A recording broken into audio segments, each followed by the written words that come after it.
Well, we need to start to be okay with the agenda. This session is about Imcas Alert. We introduce what is Imcas Alert, when we discuss some cases. What is Imcas Academy is a site of Imcas in which 32,000 of physicians are members, and we share our knowledge between us. There are more than 8,000 of videos that's on demand for everyone to be on this platform. Every week we have live sessions with different kind of topics, always talking about aesthetic procedures. More than 1,600 clinical cases. There are 5 different groups. Injectable threads, laser EBD and peelings, genital treatment. This is for everyone. And there is something specific for the specialty of plastic surgery and dermatology. You need only to create your own profile with your email and a clave in English? Password, sorry. And in less than 24 hours, they want to answer and included in one of these groups. Here is the 5 groups. In every one of these 5 groups, there are some leaders that have the responsibility to answer your question in fact, it's less than 4 hours, but in reality, it's less than few minutes. It's amazing the quick response that you have for every kind of problem. I am one of the specialists, not in the list, but usually answer all the problem of many people around the world and are really fast. Even if you don't want to share your own problem, your own cases, you can learn from cases or problems for other colleagues around the world, and especially with the advice of the specialist and the situation, if you follow the case from the start to the end.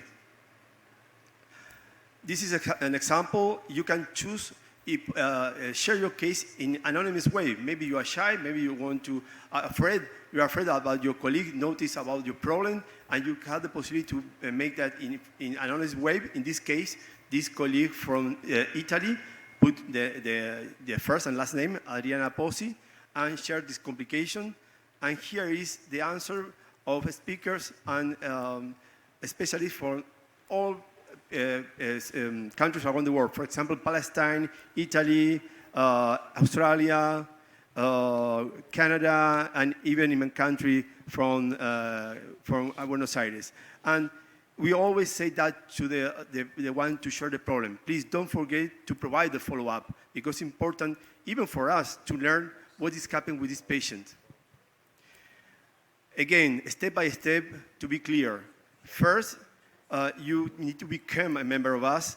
That's why you need to create your own profile in Imcas Academy. You request the group that you want to share, you want to join, and in less than 24 hours, we give the permission to go inside this group. After that, you can read the complication of other colleague, or you can share your own complication, inquiry, discussion, or a simple report. And we have some principles that we need to follow. First, medical ethics. Of course, we respect the opinion of other colleagues. All opinions are only advisors. That's why it never need to be put as true in itself. We only share advices.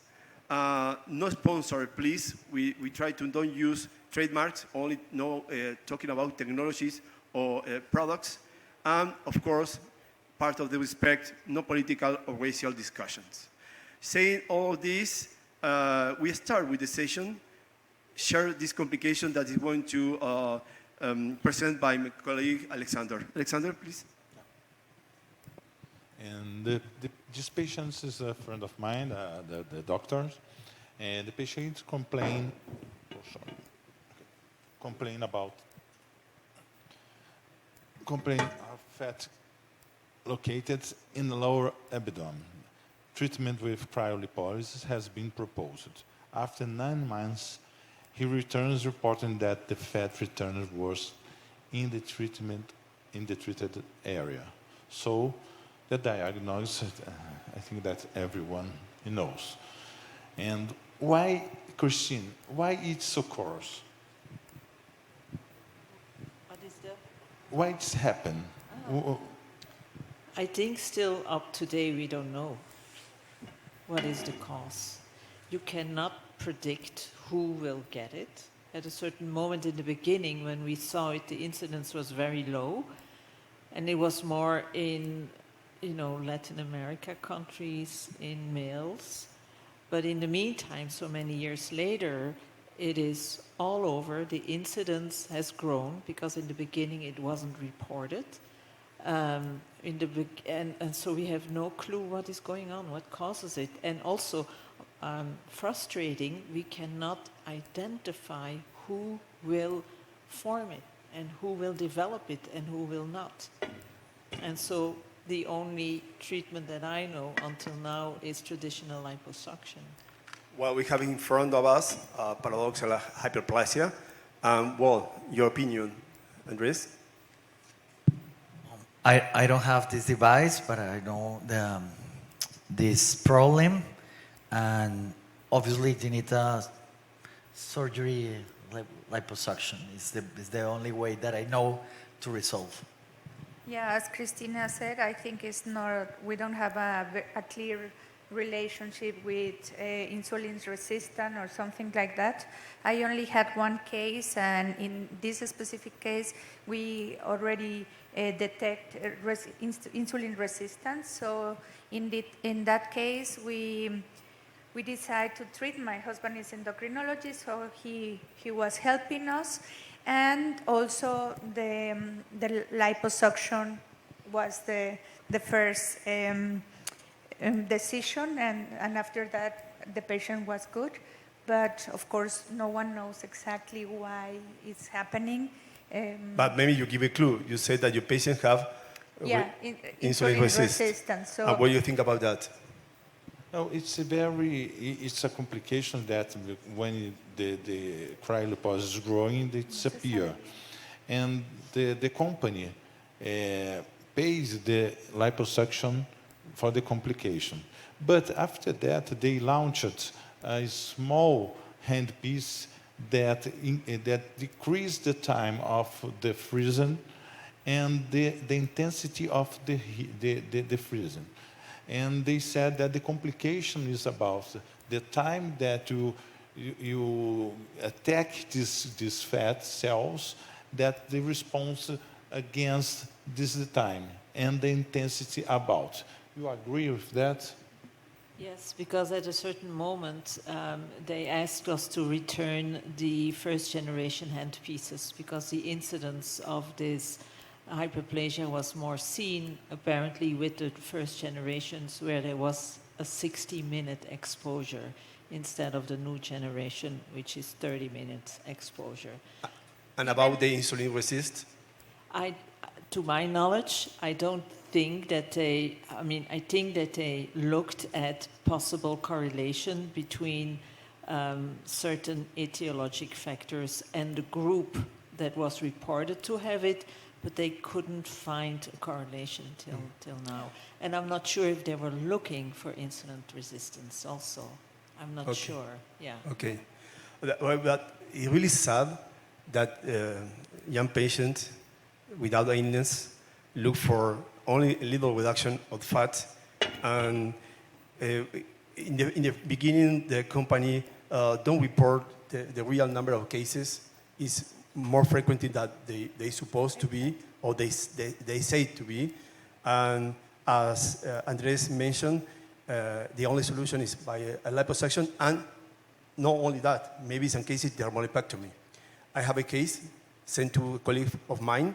I don't have this device, and I performed 2 liposuctions without successful. I lost the patient, and for me it was really something frustrating because I don't give a solution to him. The tissue are thicker and it's like carton. It's like leather. Yeah. Like you put something inside the leather. Was impossible to solve the problem. Yeah, the histology showed it's more fibrotic. Yeah. So your experience is there's much more resistance. And after 6 months, I wait 6 months. After that, I still have a fibrotic reaction. And were you able to diminish the fat, or did the fat return after your liposuction? No. I take part of the tissue, never again reappear, but I was not complete successful. I reduced only 3-4 centimeters on diameters. That's why he still have this image of like breach on the abdominal area. Well, this disappointed with my result. It was a headache. I never deal with this kind of devices because I am afraid of that.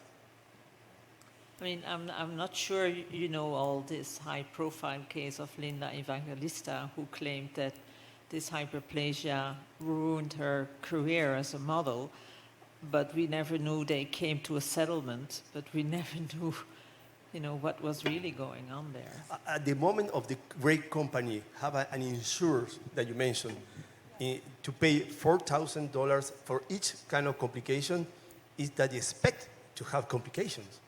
This is not fair. Yes, Not fair. I agree. Not fair at all.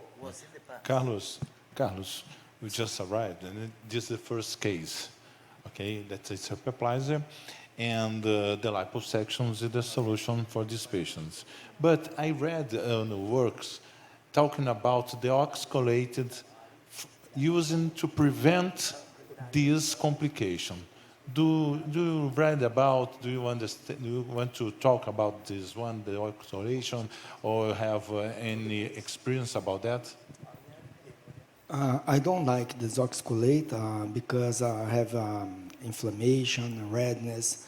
I am against the Zoxcolate. Today, in my experience, I prefer a botanical substance for lipolysis. In Brazil, there is some like Toscane Silhouette. I prefer because you don't have inflammation and have an immediate result. And the Zoxcolate is complicated because there are some cases of inflammation in all cases, yes, but there are some cases of infections, and the result you get just 28 days after. So I don't like, in my experience, and I think, Alexandre, I don't know your opinion, but in Brazil, in the past, many Brazilian physicians use the Zoxcolate, but right now, I think no more, yes. Okay. And what is your recommendation to reduce fat cells without surgery? What kind of technology, not trademarked, what kind of technology you offer to your patients? For the technology, I don't use anything. I use lipolytic injectables, but I don't use any technology, any device. My first choice is usually enzymes. We are working with lipase and collagenase and hyaluronidase in a combination, so we have good results. Of course, you need to have some more than 2 or 3 sessions. It depends of the quantity of fat that you want to treat. And we are combining with radiofrequency, not at the same time, not in the same session, but with good results. So this is what we are doing. In my case, I use radiofrequency, 2 different kind of devices to induce apoptosis. Never is close to a surgical procedure, but at least it's safe and we can reduce some centimeters of the diameter of the abdomen. In your case? No, but you prefer to say which kind of devices you prefer to use? Or? No, I think that's a complication. I don't have this complication. It's a friend of mine. But I think that in this case, it's liposuction. You can do that. But I read some papers about the deoxycholated to prevent these complications. They starting before using cryolipolysis, you starting to use deoxycholation to prevent that. And in my everyone knows about that. That Carlos said that they don't like because they create an inflammation. And do you have any option in your treatment against the liposuction? I can't believe in another option. But if you can try, maybe the suggestion like ultrasound, microfocus ultrasound, this is an option, plus botanical empties, yes, like with caffeine, yes. It's very difficult to follow these patients because he's stressed about that. They need a solution. And if you use any emptiers, that I agree with you. And ultrasound, everything's... Apagou aqui, por favor, gente. We can. Okay. Ultrasound, the radio frequency, multi-layers, that we can use that, but liposuction, that's the solution. You are a plastic surgeon. That's it. And your experience is not so good about that. The only one to really love this device in my country is a plastic surgeon. That's the one to solve the procedures, the one to solve this complication, because he earned $4,000 for each complication, and he's the only one to receive from Allergan. He's the only one really happy with the device. Allergan have so many problems that stop in the world. Yes, because this. Yes. So in Brazil, co-sculpting is living. Thanks God.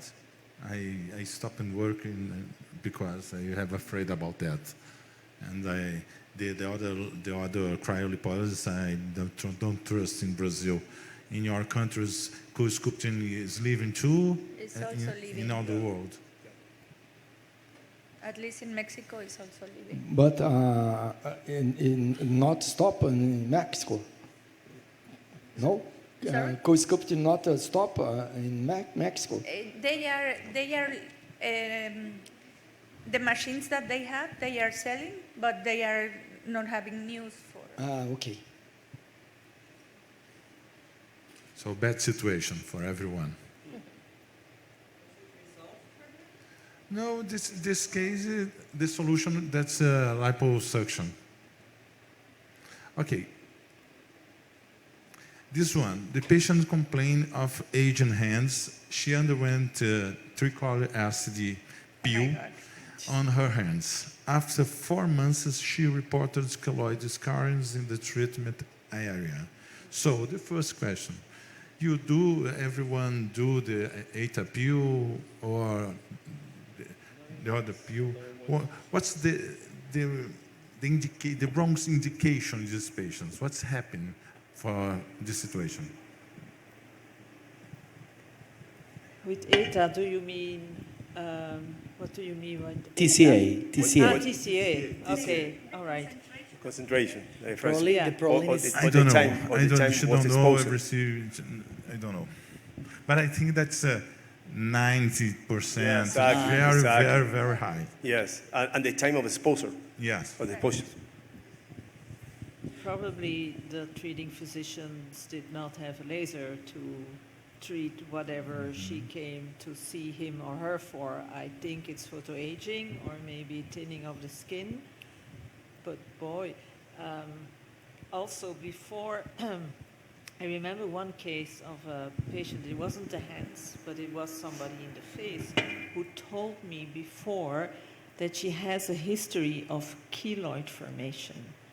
So just to make sure, before I started doing a full ablative CO2, I did a small test site on her face where keloids are not really common to occur.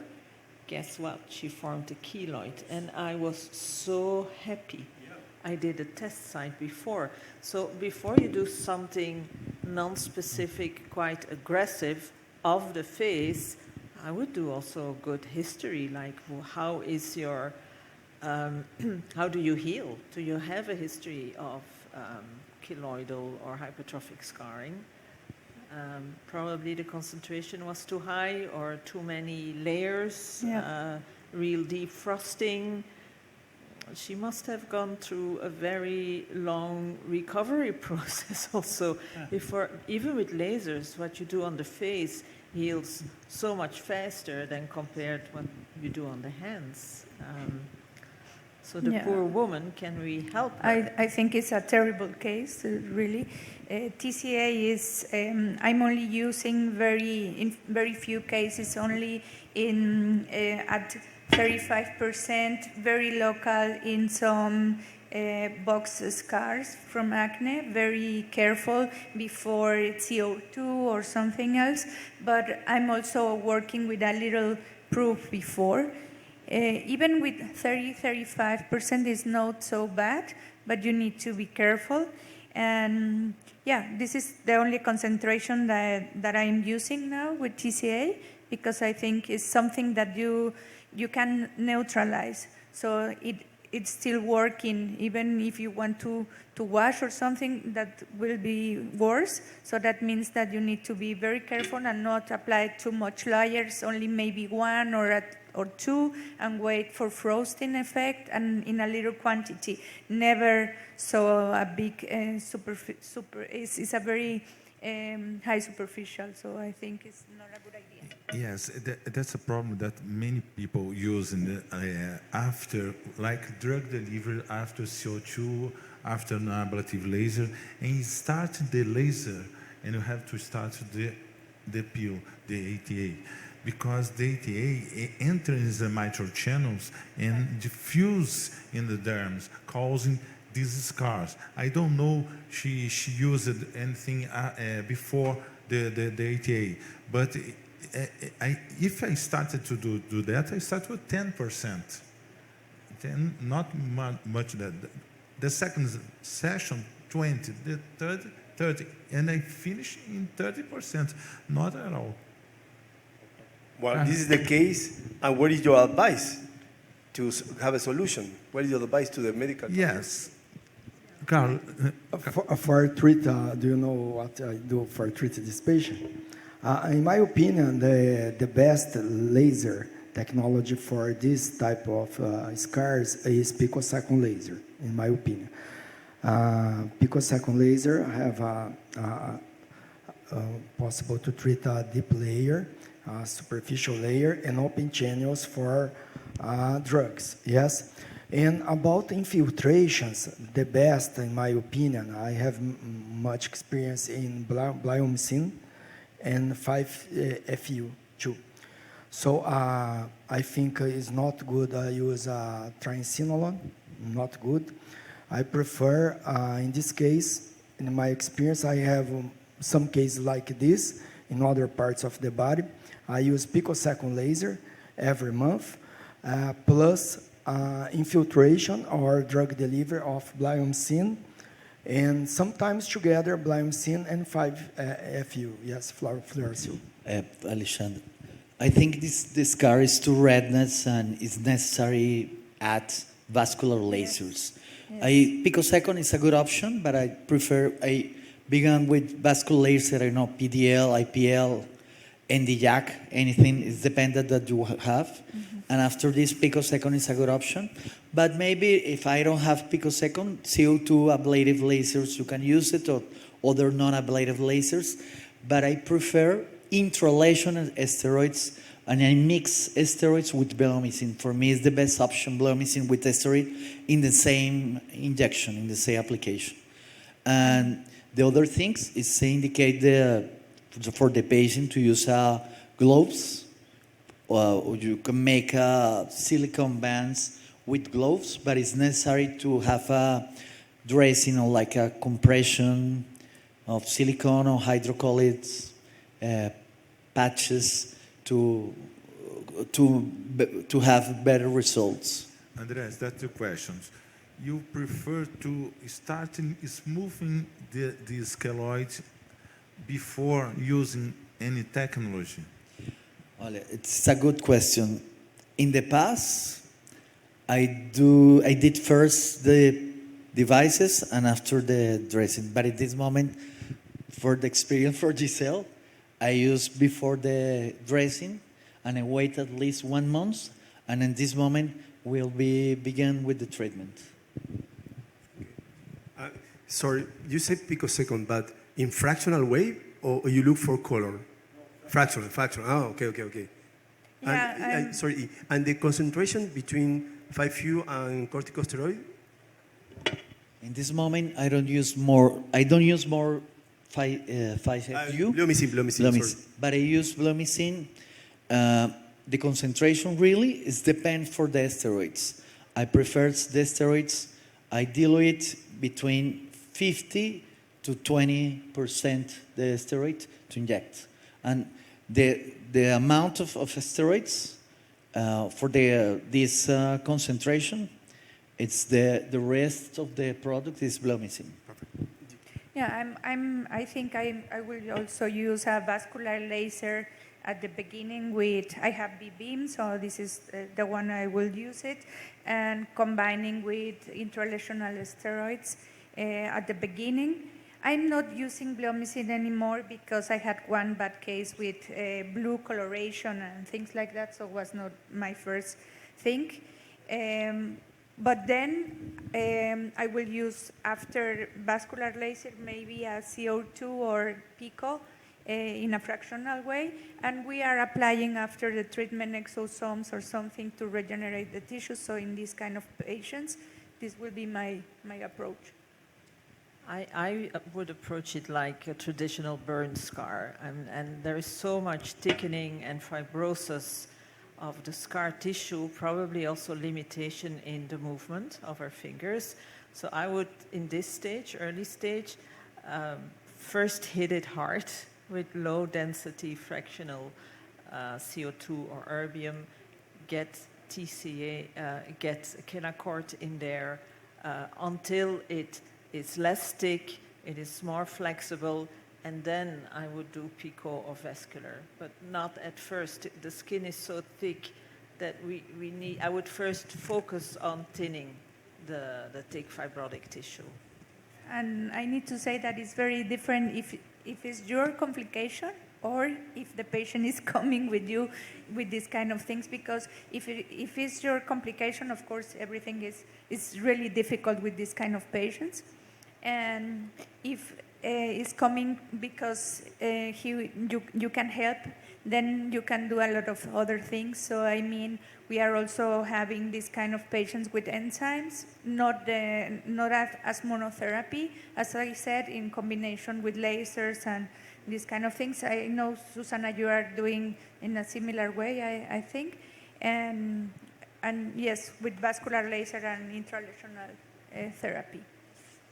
I agree with all opinions, and now I'm combining the lasers, combining RF microneedling with non-ablative.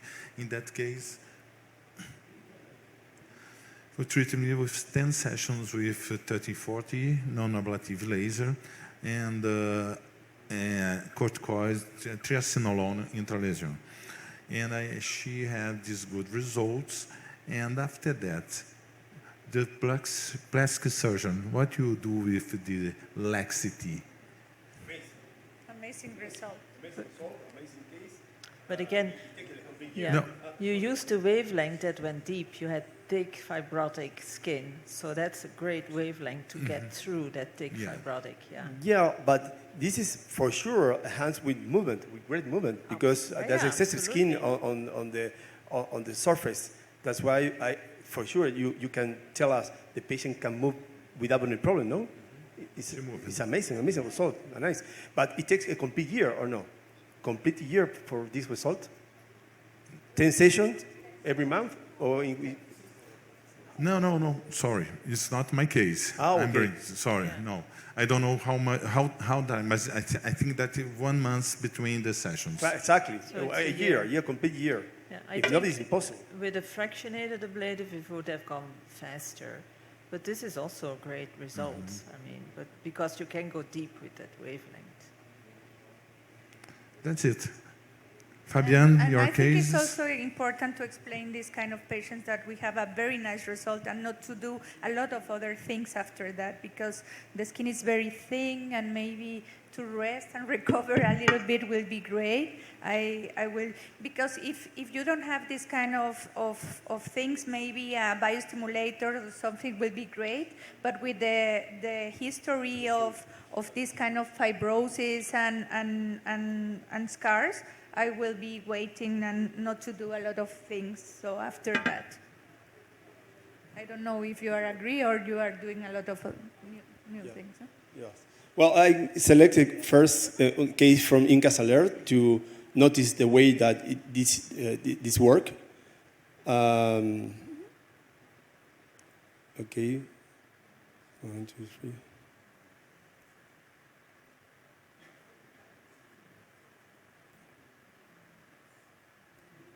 One more. Okay, this is the case. Thanks so much.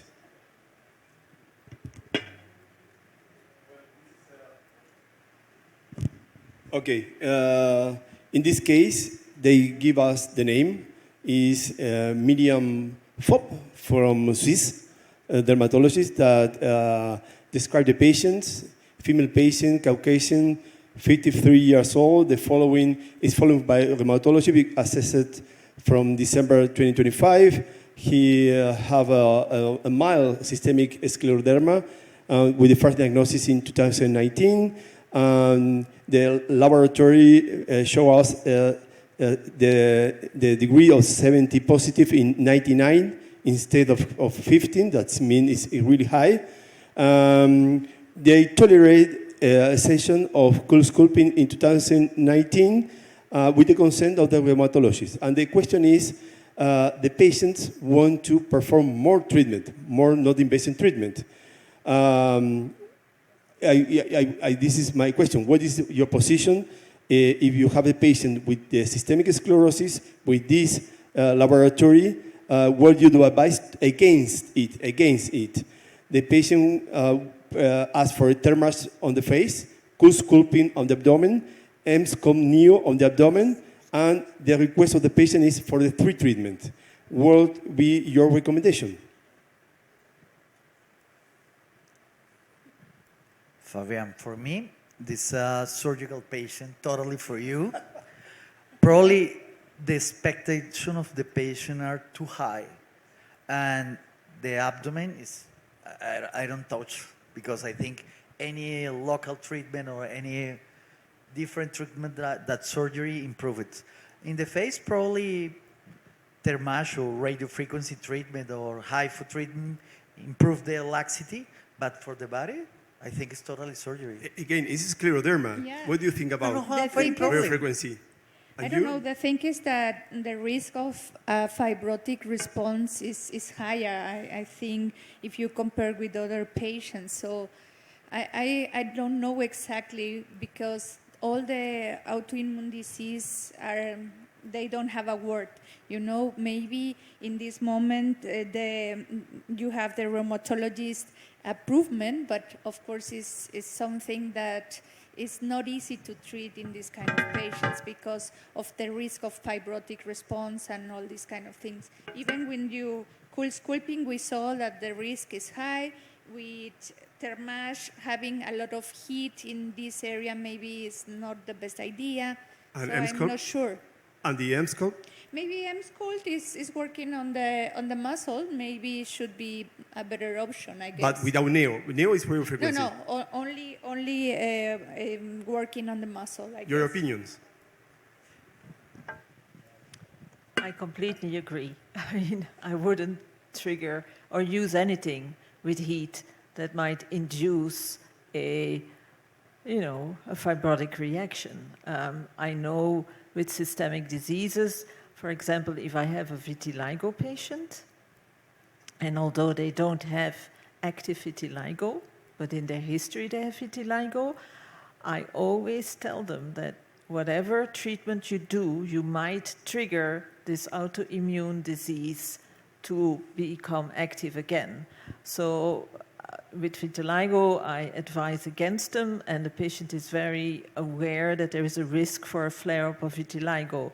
Here is scleroderma, no heat, and we can treat safely patients with scleroderma who have limitation of, opening the mouth, for example, with very low fluence vascular laser or IPL to work against the fibrosis. Laxity. Yeah, Okay. but for cosmetic reasons, trying to trigger a fibrotic reaction, no.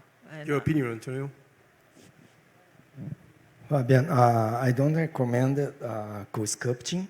I particularly hate cryolipolysis for all. And in this case, I don't recommend it. And I don't recommend radio frequency too, because you have more immunological stimulus. Yes. And about Emsculpt, maybe magnetic is the best option, in my opinion, because you have a low risk of immunological stimuli. Yes, in my opinion.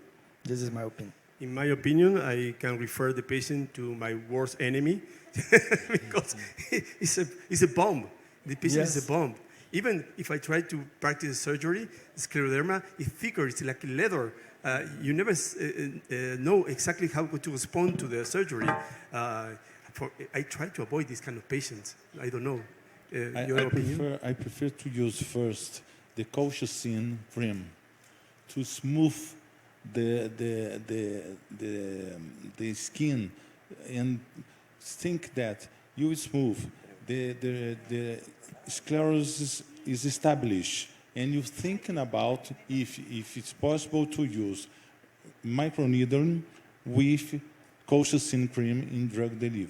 Maybe microneedle without energy. Without energy. Only punch. The trauma. Well, only the trauma. On the trauma. Oh, maybe, no? But I smooth first with colchicine cream. I have, I don't know, more or less 6 patients with scleroderma, and the treatment is microneedle radiofrequency with CO2. It's the best result that you can see. I never use more fillers, for example, in the per romber patients or morphea patient, I don't use more fillers. I use CO2 with radiofrequency microneedle. If the patient is the autoimmune disease it's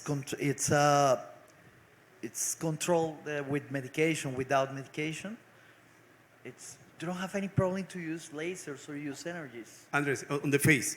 On the body? Face. In the body, yes. Your body too? Yes, the body use, I have the patient with morphea, with depression, with the scars for morphea, I use it. The thing is that if I only have morphea or local sclerodermia, maybe I will treat. But we have a sclerotic systemic. So when we have a systemic disease, I prefer not to treat it. If we have localized and we had the rheumatologist point of view, then I treat also with what I want.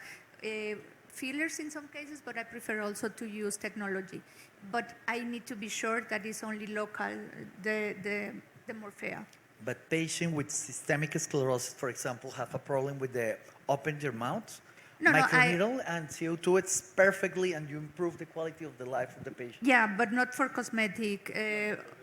Only for functional helping. Yeah. Another opinion? Okay. We can go to the next. It's a patient of mine. And here is opinion of the leader. As I mentioned, many opinion for different countries, many colleagues that are leader and usually a speaker here in Imcas. And this is my own case. Cancer or not? This is a female, 30 years old, tattooed a year ago, allergic reaction to the red tone in many parts of the arm. I only take a photo of one of them because it's have ulcers inside the tattoo. He have inches, he has all the symptoms. I use a picosecond laser. This was my parameters, 532 nanometers, 6.5 to 5.3 millimeters of the focus dot, 0.9 to 1.3 joules, only applied twice, and the situation after 3 months is that this great tumor or nodule appear in the arm on the axilla of the same arm of the patient have the tattoo. The patient look for the artificial intelligence, how can I say, ChatGPT, and ChatGPT said to her that it's a cancer. I have an argument with the patient, really great argument, and I said that it's impossible. It's only a matter that the ink going to the node by the macrophages.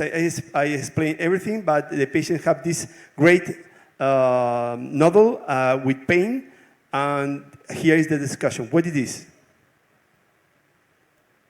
First, the diagnosis, what it is, and what I need to do. Do you did the biopsy? No, After. don't run so fast. Okay. Can you explain? It was first the tattoo, and then this photo is after Yeah, the first the treatment? tattoo. We did this kind of ulcer. That's why I said I need to treat it to take out the return to reduce the allergic reaction. In fact, with the first session, I don't have the photo, but it reduced the tone and reduced the allergic reaction.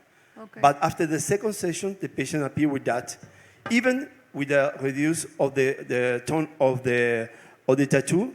But this is the argument of the patient because this extremely large tumor appeared in the axilla of the same arm. Because when I saw the picture for the first time, I thought in a pyoderma gangrenosum, but then, so the tattoo was there and with red ink, Yes. and then you did the laser, and after the second session, you saw Exactly. this kind of reaction? Yes.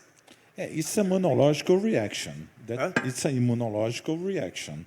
He reacts about the red tone, the pigment, and they have adenomegalia in the axillary area. So that's combined this reaction with the other one, the axillary area. But this case is just biopsy. Your opinion? No, it's perfectly explainable like you did to the patient. You remove a tattoo part, and she reacts allergically to red, which is often, which you see often, and what you see there is also transepidermal elimination. So you did her a great favor to get rid of her allergic reaction, and now she has a lymphadenopathy in the lymph nodes that drain it, yes. But it is quite pronounced. Yes. So I would, it's perfectly, explainable, but I would do a biopsy to make sure. Okay, what I done? First, mark. Second, Biopsy. completed biopsy. I take out the node with a friend of mine because he have an insurance of a hospital, and a colleague of mine helped me because I don't need to pay everything. And this is the size of the node. For me, this is the Rambo.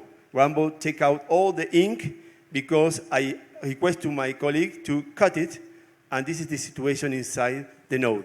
Completely fluid of ink. But one question. Yes. Why do you do the first for me? It was make a ultrasonographic image, because with the ultrasound you can know it's benign or not. The lymph node you can see if it's the characteristic of lymph node. You can know it's tumoral or not with the ultrasound. Well, we may perform the ultrasound, but they only give the information about the size and the deep. But this is true. If you have connective tissue surrounded the node with invasion of part of the cells, you can go close to the diagnosis of cancer. But the other situation is there's no relation between cancer and tattoo. It's only something coincidental. It's proof that. But there are many reported about that, especially in reporting tourists sorry? Yes, exactly. But in fact, we study about that, and there's no conclusion about the relationship between one or the other. But I need to doing that to avoid a lawyer, because the patient started to argument that I was the guilty of that, and the biopsy. Yeah, that is exactly, The result, Fabian, you have histology? the histologists say that histological sections showing necrotic lymph node with granulomatous remains areas with center of polymorphonuclear leukocytes and a focal polysadin of histiocytes. A small viable preserving lymph node segment is identified. Marker black pigment, mark black, but is really red, consistent with tattooing, is present. The diagnosis is necrotizing adenitis. And I save. I avoid the lawyer, and this is my case. This is very interesting. No, and you had no other choice than take it out. It would not disappear by its own. No, not at all. No.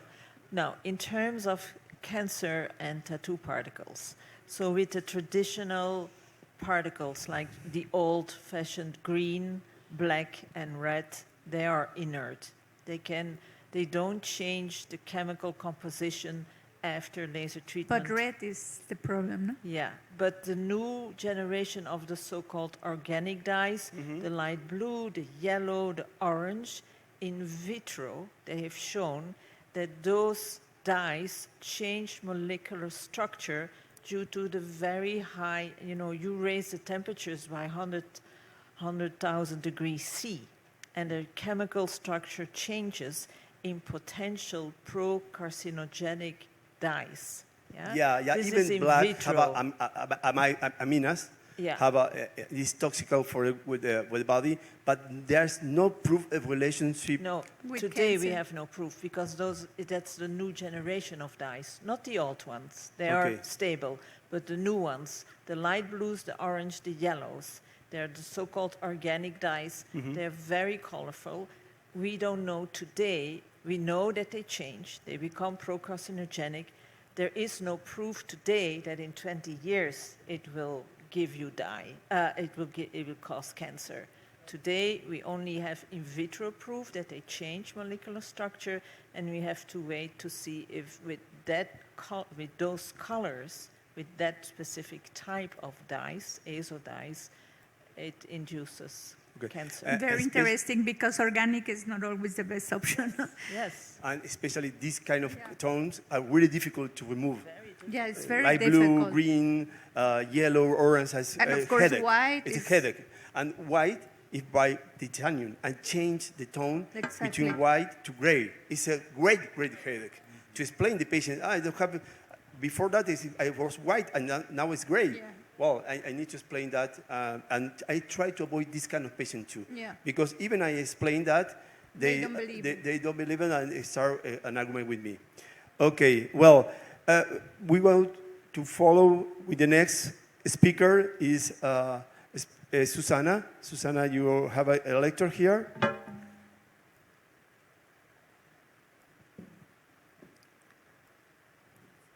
Susana Misticone is a dermatologist from Venezuela, well known.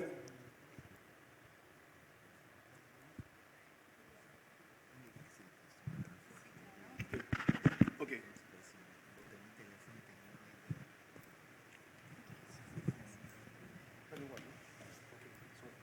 Thank you for the invitation. Today I will discuss an important and sometimes controversial question in aesthetic dermatology. Can we safely perform laser treatment in patients with collagen diseases? So the question is, are lasers truly unsafe in these patients, or are we being overly cautious? This is my disclosure. Patients are usually open to new treatments, especially when they are effective. The use of laser has increased every year, including in patients with collagen diseases and autoimmune inflammatory rheumatic diseases. These are the faces of our patients with connective tissue diseases. Today, we have many technologies and procedures that can help these patients. And our goal is to help them regain a healthy appearance and confidence. Today, advancing in aesthetic medicine allow us to address features that patients perceive as imperfections. These technologies can help patients feel more comfortable with their appearance and improve their confidence in everyday life. These residual changes can be very distressing for these patients. Historically, the use of laser in patients with lupus has been controversial, mainly because of the photosensitivity associated with this disease. For many years, there has been concern that laser treatments could potentially trigger disease flares or worsen skin lesions. One of the main problems is that we still lack clear guidelines regarding the safety of aesthetic and reconstructive procedures in patients with lupus. As a result, many dermatologists remain cautious when considering laser treatments or other cosmetic procedures in this population. Traditionally, laser treatments have been avoided in patients with lupus because of several theoretical concerns. First, the well-known photosensitivity seen in many lupus patients. Second, the possibility of inducing lesions through the Kepner phenomenon. Third, the potential risk of triggering disease activation. And finally, the risk of post-inflammatory depigmentation after energy-based procedures. For this reason, many dermatologists have historically been reluctant to use laser therapies in these patients. Some authors have suggested strategies to minimize the risk when using laser treatments in patients with lupus. One of the most important recommendations is to use lower laser frequencies in order to reduce the risk of disease exacerbation. Another proposed strategy is early intervention with pulse dye laser. Some authors have suggested that early treatment may help reduce inflammation and potentially prevent progression to scarring lesions. This is particularly relevant in discoid lupus, where chronic inflammation can eventually lead to permanent scarring. Another important recommendation is to prioritize non-ablative laser and minimally invasive procedures. These technologies generally produce less tissue injury and may therefore reduce the risk of triggering inflammation or disease flares. Despite the traditional concerns, several published reports have shown encouraging results with laser and intense pulse light treatment in patients with lupus. These treatments have been used to improve erythema, telangiectasias, and residual skin damage after disease control. Evidence is limited to guide safety decisions regarding lasing parameters, treatment intervals, and the concurrent use of immunomodulatory or immunosuppressive therapies. However, an important limitation is that the available evidence remains scarce. And another important limitation is the potential risk of disease reactivation, because post-procedural inflammation may theoretically trigger disease exacerbation, and because the available evidence is still limited. It can be difficult to establish evidence-based cosmetic treatment with predictable outcomes. Several studies have evaluated the use of vascular lasers in lupus patients, IPL has been used mainly for chronic facial erythema and burning associated with active systemic lupus. Pulse dye laser appears to be generally well tolerated even in patients with active disease. By targeting the superficial cutaneous vasculature, PDL may reduce inflammation and improve erythema and skin texture. Early treatment with pulse dye laser appears to be more effective as long-standing lesions tend to become more resistant. Most experts recommend performing laser treatment when the disease is clinically inactive. Different laser technologies can target different components of cutaneous lupus. Pulse dye laser is mainly used to target the vascular component, reducing erythema and improving discoid lesions. IPL may help control facial erythema and burning in selecting patients. Pigmentary changes can be treated using Q-switch and DJAK. Ablative lasers such as CU2 or Erbium JAK may be useful for residual scarring. One randomized study compared pulse dye laser and intense pulse light for the treatment of telangiectasias in patients with systemic sclerosis. Both treatments were effective in improving telangiectasias. However, pulse dye laser showed greater improvement in cosmetic appearance, while IPL was associated with fewer adverse effects. Therefore, both technologies may be useful depending on the clinical context and the patient tolerance to treatment. A retrospective study evaluated the use of laser in connective tissue disease over a 10-year period. The study included 60 patients, most of whom were treated with pulse dye laser. The most common conditions were scleroderma, granuloma faciale, sarcoidosis, and discoid lupus erythematosus. Overall, complete clearance was achieved in approximately 62% of patients. This is a 27-year-old woman with generalized morphea. After CO2 laser treatment, the patient experienced significant pain improvement using 72 hours.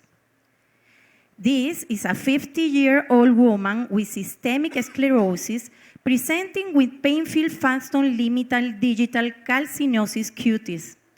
Due to persistent lesion, we performed 4 sessions of CU2 laser combined with curettage. CU2 laser may facilitate the removal of calcified deposit and improve symptoms in select patients. Laser hair removal is not absolutely contraindicated in connective tissue diseases. However, because of photosensitivity, Kepner phenomenon, and pigmentary risks, treatment should preferably be performed when the disease is inactive. In these patients, longer wavelengths such as diode or Nd:YAG are generally safer. Pigment removal lasers can be used in connective tissue disease, but with caution. Because these devices generate inflammation, there is a potential risk of Kepnerization, pigmentary changes, or disease activation. For that reason, treatment should preferably be performed when the disease is inactive. Here, I would like to show an example of the clinical improvement observed after Nd:YAG laser treatment in a lupus patient. Here are morphea patients before and after Erbium JAK treatment. Here, a lupus patient treated with Erbium JAK laser for rejuvenation. Here, an antiphospholipid syndrome patient treated with CU2 laser for rejuvenation.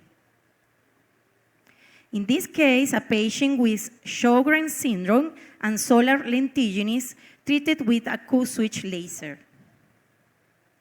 Picosecond laser for neck rejuvenation in a morphea patient. Picosecond laser for lupus patient with melasma. When treating patients with connective tissue diseases, several factors must be considered before performing aesthetic procedures. Comorbidities and systemic medications may affect healing and inflammatory responses. Anticoagulation increases the risk of bleeding or bruising. Therefore, treatment decisions should always balance risk and benefit while also considering the patient expectations and resources.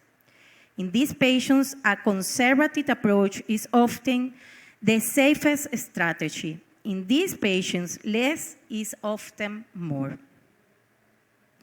In summary, laser procedures can be safely performed in patients with connective tissue diseases when the disease is stable and the patient is carefully selected.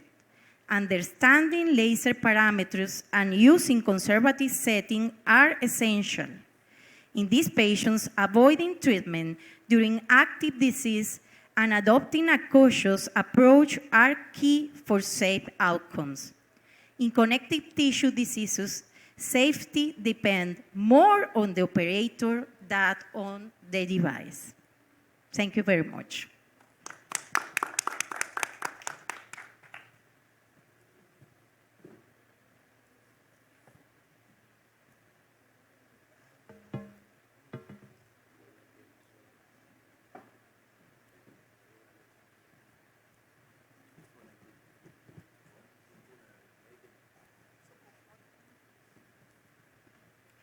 So to finish these sessions, I will talk about the non-ablative laser 1340 in daily practice. So non-ablative is preserve the epidermis, promote dermal remodeling, fast recovery with little downtime, and low complication rate. And this one showing the difference between the non-ablative laser, the water absorption coefficient. Looks that 30-40, the numbers is 2. So you have very low water absorption. So what it represents? It represents that they find the water very deep in the dermis. So they hit the dermis very deep. Difference between 1540, 1550, the other ones that's so easy to work. So the healing process, fibroblasts advance towards tissue repair, showing 7 days the repairing about the lesions. So it's very fast, the healing process with non-ablative laser. But the 3040 has a technique of application because it's not so safety between comparing with the other non-ablative laser. The techniques that you have to start in one point, finish in the end point, and return to the same point behind when you started. To do that, why that? Because if you hit the same area, you hit a dermis very deep, so it can appear the bulking burn. So bulking burn is a very bad complication that is possible to become a scars in the face. So take care about that. So this kind of laser needs a learning curve higher than the other non-ablative lasers, but is strongest. So the end point is erythema and edema mediated after. So that's the end point that you'd like to get that. So the indications for 3040 are many indications: faulting age, enlarged pores, melasma, laxity, scars in general, recent and old stretch marks, alopecias, acne, rosacea, hidradenitis, and other one. And I'm showing my experience in that treatment. So these patients in oriental skin, after 2 sessions, have his very good results in acne scar. The other one, the same treatment, and the very good result, just the monotherapy with these lasers. 4 stretch marks after 4 sessions with very good results in this case, and the other one in 4 months I had very good results after just treatment with non-ablative laser. Laxity and stretch marks, look the results, improving the laxity, improve the stretch marks. Scars, so very good results. We're talking about the scar. You have a lot of technologies to treat. I love to treat with non-ablative. Now I'm combined with another technologies, but when I use it with monotherapy, I did these very good results. Alopecia combined the mesotherapy and the LAD in 5 sessions, very good results in these patients. The other one combined with electroporation with very good results. I didn't inject it, just use electroporations and initiated with Prodip 1340 and finished with LAD. The same patients, poikiloderma to promote the dermal remodeling after 2 sessions with good results. Look the erythema in that area. When you see this case, the first indicator is IPL, but IPL promotes many zebra complications and non-ablative and unablative lasers now, in my opinion, now is the first indications to treat this area. And the inflammatory disease. The mechanism is promotes a dermal warning. This warning promotes the bactericidal effect, decrease the expression and release of inflammatory cytokines, reduce the volume of sebaceous glands and the other glands that you want to treat, and stimulate collagen synthesis and organize collagen fibers in them. So promote the best appearance in the skin that we treated. So the advantages, you can apply it in any phototype, fast post procedures, you don't have a large downtime, absence of serious side effects, alternative to reduce bacterial resistance by prolonged use of antibiotics, and those who do not tolerate topical agents due to skin irritations, and human in childbearing age who do not want to use isotretinoin or antibiotics. So this case is a work that I did in my hospital. This phototype is high, use just laser, just 1340. After 5 sessions, I have the results, look at the inflammatory, and look at the appearance of the skin, the scar, the PIH. Everything becomes better. The other one, these patients with rosacea after 3 sessions with good results. And this one, I received these patients, she did many treatments, and no treatments works in that patients. And I use in 5 sessions in the 15 days interval, high energy, and I have these very good results in this kind of rosacea. Hydrogen, this case is a fantastic case that I did. Is a doctor. In the work time, his wife, he have to go in the lunchtime to change the observation to the dressing in her buttocks. And after 5 sessions, I did these results with high energy. And I learned this case with Carlos.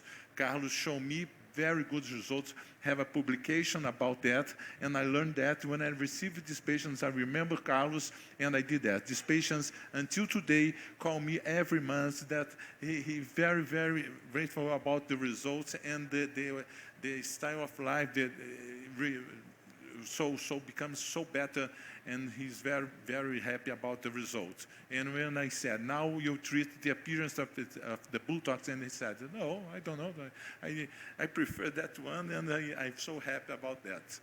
So lipoidic necrobiosis, look the erythema, and the other one, the more pigmented, more age, and not the erythema, the activity of the disease, but you have to look for that and pay attention to not to return the disease. You have to maintain time in that patients.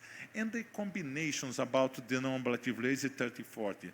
It's very good tip and very good laser to combination that. The Strat Max's combination with IPL and the Prodip in the same time. And the question is, which lasers you use first? IPL and Prodip. And if you ask to the experts here, I think that many have many different the answers about that. I prefer, in my opinion, I prefer to use first the non-ablative to create the erythema and the edema, to grow the chromophore, the target, and after that use the IPL. But after my explanation, I would like to know what I did in these patients. So acne scars, surgical scars in that patients, combine an ablative laser with non-ablative laser, 4 sessions each one, good results, look the results, phototype, high phototype. The other one, traumatic scars, is a car accident. I use in these patients 8 sessions. The interval between each sessions is 15 days, and I have good results. This case is a friend of mine. It's atrophic scars and acroma after dermabrasion. We've combined both non-ablative and ablative laser after 5 sessions with very good results. Look at that, very good results. This one, she complained about facial laxity and acne scars, and I combine radiofrequency microneedle and non-ablative laser in the same session, and I have these very good results. Look the laxity and the scars, good results. She's very happy about that. Keloids combining both radiofrequency, microneedle radiofrequency and 3040, plus massage with triacinolone. I don't inject it because I have the open channels in that area. The other keloids in high phototype with good results. And the discussions is, why I do that? When I open the microchannels, the chromophore of the target and chromophore of the 3040, the non-ablative laser, is water. And when I open the microchannels, when I use the 3040, they find the chromophore, they find the water at the floor of microchannel and behind the channel. So I hit so deep, I hit beside, and I have the microchannel to use some drug delivery, some products that. So I have an intensity treatment with low complications and low downtime with good results. So that's my point of view when I combine both in the same treatment. So to take home messages.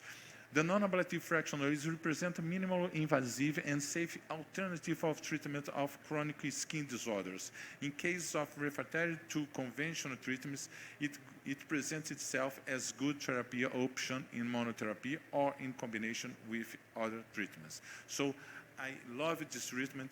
I live in Rio. It's a sunny city. So when I preserve the epidermis, it's so better for me and the patients. Thank you for your attention. And the questions in that patients with IPL and 3040, they agree with me or not? No, I agree. I would do the same. First go deep, and then the more superficial vascular or the more superficial dual mode. And what is interesting, you gave me an idea. So first you have the deep coagulation, and then when you do the dual mode, just ablative, you create a channel. Yeah, you get things in. But histology has shown, the traditional ablative fractionated CO2 for drug delivery. One was afraid that the coagulation zone around your hole would be a barrier for diffusion of your drug. And the contrary has been shown, that coagulation zone acts as a reservoir. in which your product is going to store, and there is continued release into the surrounding dermis. And this is what you create with the Prodeep and the ablative erbium. Yes, that's it what we talk about. When using the scars and use a trisonolone or 5-FU, it's a good because they enter. He create a bottle in that area, and the product is staying Slowly growing very gets slowly. released. Yes, I agree. And it is true the lack of side effects with the Prodeep is, a little bit of erythema swelling, but the next day it's gone. Yeah. When you use your 2940, it went a little bit fast. Your parameters, what are they? Are you aggressive, or you just use lower fluences to make little holes? No, I'm learning that I can't have aggressive in the treatment. I prefer medium fluency and use more passes and use more sessions in these patients. And give less side effects. Huh? Yes, I prefer. Yeah, no, I agree. Nice. Carlos, quer comentar? No? Ingrid? No, I have no experience with Prodeep, but amazing results, great. Very nice. Okay. Andres, you have experience with Prodeep? Really, I use it, but if the Prodeep create a lot of collagen, I don't use in keloids. That is, the results are amazing, but in my hands, I don't use in keloids. When is the reason, but with your result, probably try. Okay. Someone have any questions? No? Thank you for the audience. It's very small, but it's very rich. Our explanations, our talking about many things that you did. Thank you so much for all.